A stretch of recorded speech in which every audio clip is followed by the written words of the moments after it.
Afternoon. Being a cancer doctor and having diagnosed a lot of patients with gastric and ovarian cancer throughout the years, quite often I have patients that complain of fairly normal looking abdomen or belly in the morning, and as the day goes on, they feel like their abdomen has doubled in size and it feels tight or full or uncomfortable, or as they would say, bloated is usually how it's referred to. Uh, the thought generally, uh, for most of my patients at least, is too much gas, something surprising, and really, scientists are beginning to understand bloating can involve your uh, small intestine, your abdominal muscle, your diaphragm, and your gut bacteria, and even the way your nervous system processes sensations from your digestive tract. So why are so many people bloated?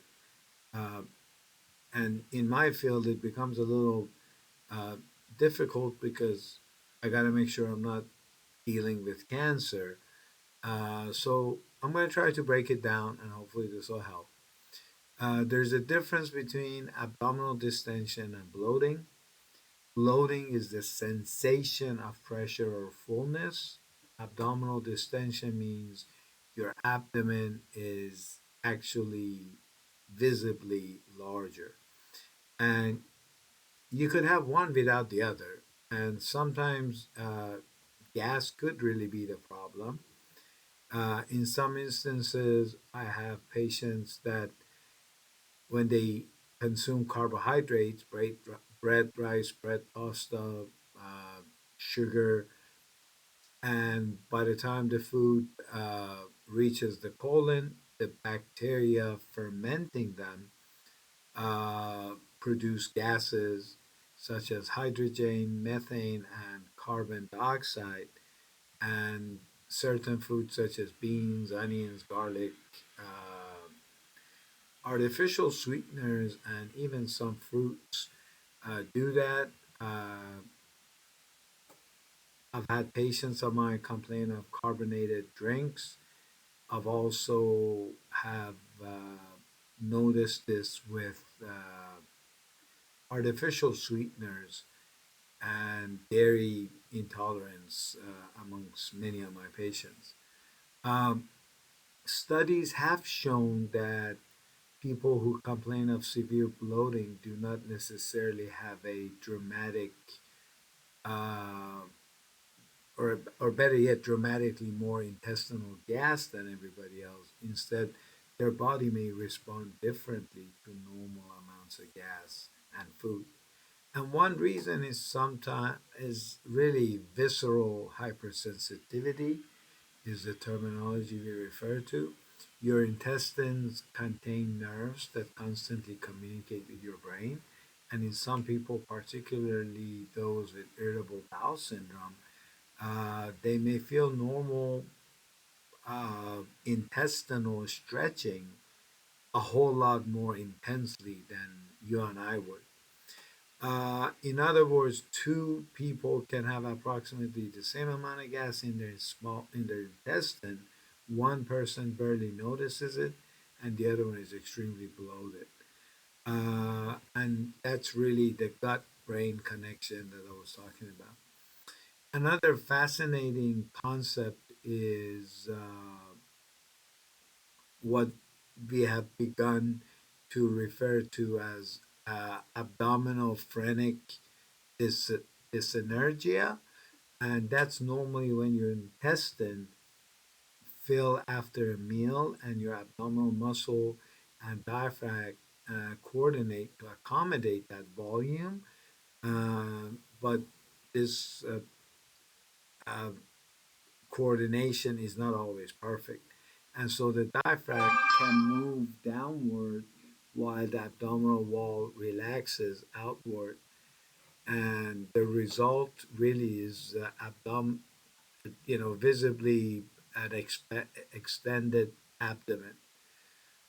So someone may look dramatically bloated, even though their intestines are actually filled with enormous amount of gas. Constipation is another cause.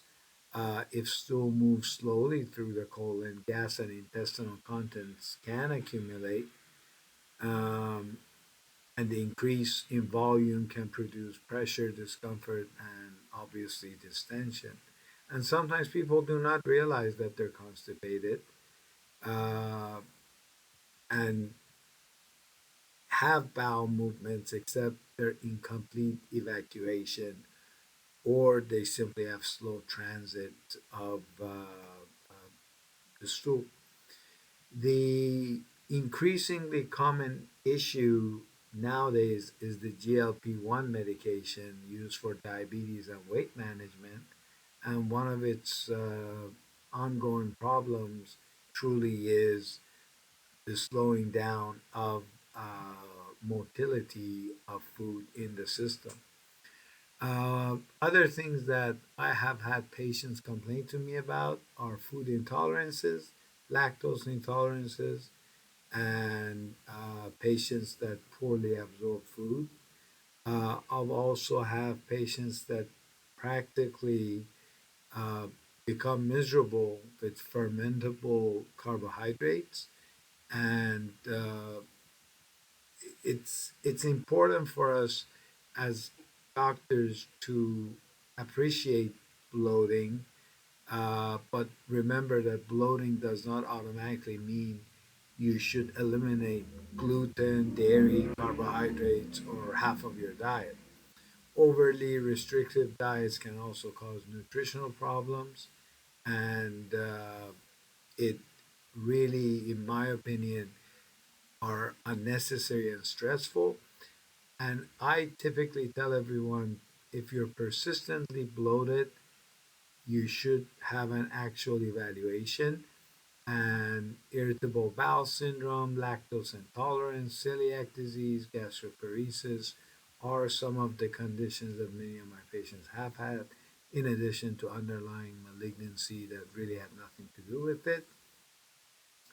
Uh, I always say if you have unexplained weight loss, gastrointestinal bleeding, or progressive abdominal enlargement that you just cannot figure out, please do talk to your doctor. In my female patients, persistent or new bloating is associated with pelvic pressure, uh, and fullness concerns me, and I always look for occult malignancy. But then again, most bloating is not cancer, but it's something that you should definitely look at. Uh, Recommendations that I make typically are eat slower, reduce carbonated drinks, uh, address constipation, pay attention to what foods trigger your bloating, and walking definitely helps intestinal movement. And overall, I think the message is bloating is not one disease. It can come from fermentation, constipation, food intolerance, altered intestinal movement, even hypersensitivity to certain foods, medications. It's a long list, but understanding the cause is the first step toward treating it correctly. And I hope this information has been educational because I sure hear about it almost every day. I hope you can speak to your doctor in regards to ongoing uh, difficulties with bloating, and hopefully, this has been useful to you.